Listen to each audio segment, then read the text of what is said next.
आज महाभारत सीधे संसद भवन से आपके लिए लेकर आ रही हूं। आपको ये बताऊं कि मेरे ठीक पीछे राष्ट्रपति भवन है। यहीं से प्रोटेम स्पीकर को नियुक्त किया था राष्ट्रपति ने, जिन्होंने सांसदों को शपथ दिलाई, और उन्हीं में से एक है ओम बिरला, जो आज स्पीकर के लिए चुने गए इस 18वीं लोकसभा में। 18वीं लोकसभा के स्पीकर ओम बिरला चुने गए हैं। लेकिन आज जो तस्वीरें आई, ओम बिरला ने आज जब स्पीकर का पद संभाला तो उन्हें शुभकामनाएं विपक्ष ने दी, लेकिन उसी के साथ साथ कई सवाल भी खड़े कर दिए, संविधान को लेकर सवाल खड़े कर दिए। अब इसी को लेकर अब ओम बिरला ने सदन से संविधान के काले अध्याय का जिक्र कर दिया, इमरजेंसी का जिक्र कर दिया है। नरेंद्र मोदी ने उसी इमरजेंसी पर आज सीधे सीधे याद दिला दिया कि असल डिक्टेटर कौन है। आज महाभारत इसी बात पर कि असल डिक्टेटर की याद नरेंद्र मोदी ने दिलाई, तो उस पर क्या विपक्ष बौखला गया है। डिक्टेटर होने का तमगा लगातार विपक्ष नरेंद्र मोदी को देता आया है, लेकिन क्या डिक्टेटरशिप और डिक्टेटर वो है जिन्होंने इमरजेंसी लगाई? आज महाभारत में इस पर बात करूंगी, लेकिन सबसे पहले एक तस्वीर आपको दिखा देती हूं। एक तस्वीर जो आज सदन से आई, जब ओम बिरला के पक्ष में वोटिंग हुई और उसके बाद उन्हें स्पीकर चुना गया, तो वो तस्वीर सामने आई जो प्रोटोकॉल के हिसाब से प्रधानमंत्री नरेंद्र मोदी उन्हें शुभकामनाएं देने पहुंचे। नेता प्रतिपक्ष राहुल गांधी अब हैं तो वो भी पहुंचे और दोनों ने शुभकामनाएं दी, दोनों साथ उन्हें लेकर उनकी कुर्सी तक गए। तो ये तस्वीर जो आज सामने आई है, ये लोकसभा से आई। इस तस्वीर को आपको दिखा रही हूं, लेकिन सोशल मीडिया और मीडिया में छाई रहा वो हैंडशेक जो प्रधानमंत्री नरेंद्र मोदी और राहुल गांधी के बीच हुआ, वो हैंडशेक भी आपको दिखाती हूं जो प्रधानमंत्री नरेंद्र मोदी और राहुल गांधी के बीच हुआ स्पीकर के चुनाव पर।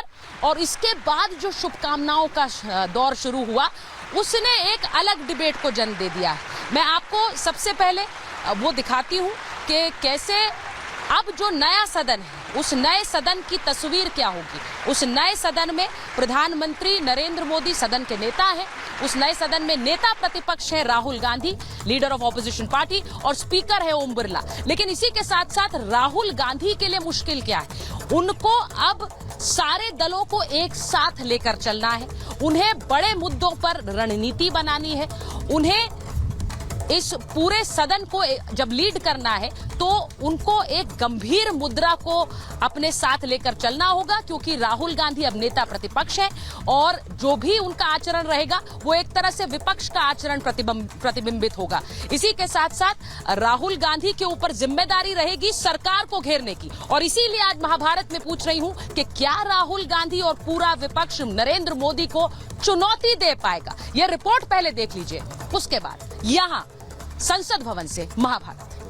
Sri Om Birla to come up and occupy the chair.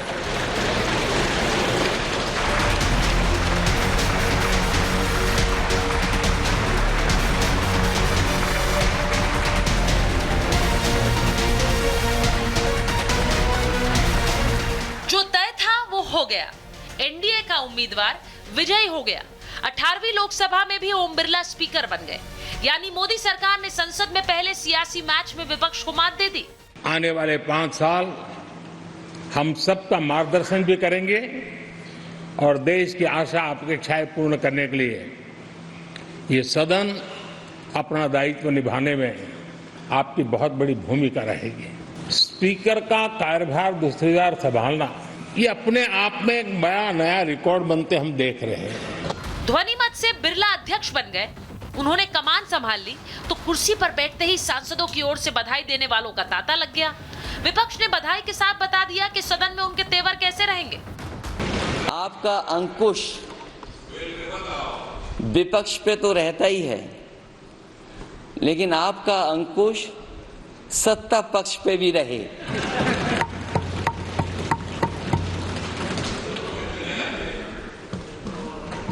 अध्यक्ष महोदय, आपके इशारे पर सदन चले,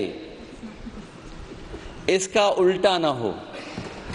आप इस हाउस के रिपोजिटरी है, कस्टोडियन है, मगर हकीकत यह है कि अक्सरियती जमात के पास नंबर है मगर उनके पास अक्सरियत की ताकत नहीं है। यहां अपोजिशन के पास अक्सरियत की आवाज भी है, तो इसीलिए मेरी आपसे गुजारिश है कि आप छोटी पार्टियों को मौका दीजिए। कई बार जब विपक्ष के द्वारा कई बातें कही जाती हैं, मैं इतना भी जरूर आग्रह करूंगा कि जब एक उंगली आप किसी की तरफ उठाते हैं तो बाकी उंगलियां आपकी तरफ उठती हैं। जब आप सत्ता पक्ष से किसी एक आचरण की उम्मीद रखते हैं तो वही उम्मीद हम लोग भी आपके राज्य में उसी आचरण की उम्मीद रखते हैं। सदन में इस बार राहुल गांधी भी गंभीर दिखे। नेता प्रतिपक्ष बन गए तो सदन में ये टी शर्ट नहीं कुर्ता पहन कर आए और स्पीकर को बधाई के साथ नसीहत देने की कोशिश की। And we are confident that by allowing the opposition to speak, by allowing us to represent the people of India, you will do your duty of defending the Constitution of India. Rahul ने पहले भाषण में घेरने की कोशिश की तो speaker Om Birla ने आपातकाल की फाइल खोलकर इतिहास का पाठ पढ़ा दिया और कांग्रेस को संविधान को चलने का जिम्मेदार बता दिया। श्रीमती इंदिरा गांधी द्वारा तानाशाही थोप दी गई, भारत के लोकतांत्रिक मूल्यों को कुचला गया और अभिव्यक्ति की आजादी का गला घोटा गया। इमरजेंसी के दौरान भारत के नागरिकों के अधिकार नष्ट कर दिए गए, नागरिकों से उनकी आजादी छीन ली गई। सदन के अंदर इमरजेंसी की निंदा पर कांग्रेस ने हंगामा कर दिया तो बाहर बीजेपी सांसदों ने इंदिरा गांधी के फैसले के खिलाफ मोर्चा खोल दिया, हाथों में पोस्टर लेकर जमकर नारेबाजी की। आज का दिन सदन का काला दिन है। आज जब संविधान हाथ में लेकर राहुल गांधी कहते हैं संविधान बचाना है तो उनको आईने दिखाने की आवश्यकता है।